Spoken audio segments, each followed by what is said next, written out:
बातमी लातूरमधून। लातूरच्या आरटीओ कार्यालयात दलालांची मुजोरी, आरटीओ अधिकाऱ्यांनी लुटल्यास जोड्यानं मारू, भ्रष्टाचार निर्मूलन संघर्ष समितीनं आक्रमक पवित्रा घेतलाय। जय महाराष्ट्रच्या बातमीनंतर समिती आक्रमक झाली आहे। तर जय महाराष्ट्रच्या बातमीनंतर समितीनं आक्रमक पवित्रा घेतलाय। आरटीओ अधिकाऱ्यांनी लुटल्यास त्यांनी इशारा दिलेला आहे।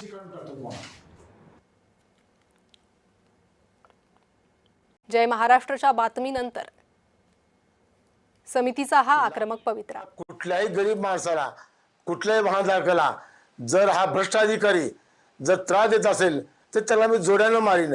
हे इन्स्पेक्टर्स जर परत परत या लातूर जिल्ह्यातल्या, लातूर तालुक्यातल्या खडी, मुरुम, दगड, रेती आणि शेताचा माल यांना ऑनलाईन पद्धतीनं दंड लावला तर मी बिलकुल त्या कार्यालयात जाऊन त्या इन्स्पेक्टर जो भ्रष्ट असेल त्याला मी जोड्यानं मारणार।